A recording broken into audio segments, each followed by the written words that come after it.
Let's talk a little bit about, what's next for you in this era. Who would have guessed you were going to go into the Hall of Fame? And who God. better to induct you than the Road Dogg and running around singing the song? I mean, this is fun stuff here. This has got to be not just a career, but a lifetime highlight, no?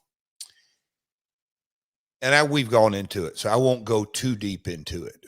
But October 23rd,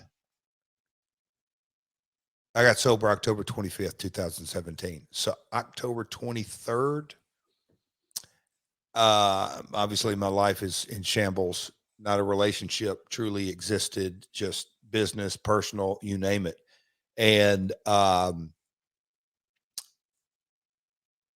went down to the dock right behind me, Conrad, and I've told this, but whatever Brian said to me that day, because I was, what we do, what active alcoholics do, ranting and raving, and it was not a good day for me. But whatever he told me, or said to me, or listened to me, I walked back up the hill, and I had I said, "Let's roll. I'm going to treatment."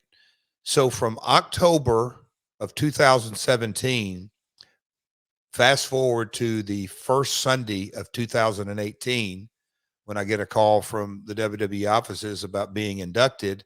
And at the end of that call, hey, we're thinking Road Dogg is the only guy to induct you. What do you think? Because we want to do whoever you think. And I'm like, there's only one guy. And he said, will you call him? And I'm like, absolutely. So Brian was traveling, and in the Atlanta airport, when I texted him and I said, hey man, can you talk? Got something important.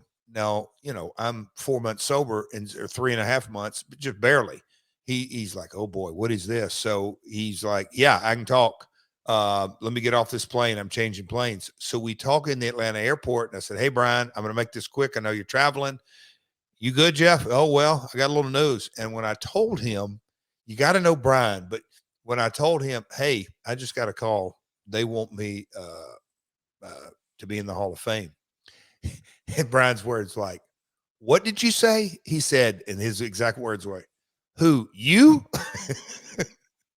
Because it all happened so fast. And so he's like, hell yeah, I'll call you tonight to get to wherever I'm going. So that was he's a huge part of my life. And so from October to that January call to what we got to do on stage in New Orleans, when I look at how they do the Hall of Fame now to then, it was a standalone event. Tickets sold, I don't know, 6, 7, 8,000 people in the New Orleans Smoothie King Arena.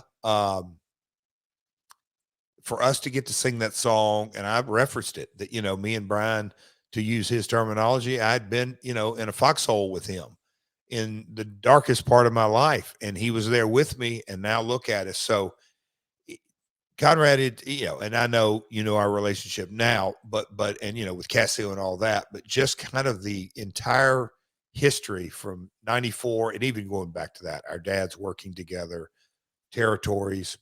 Bob Armstrong was on my father's very first card when he broke away from Nick Goulas. So the Jarretts and the Armstrongs go back years and years and years.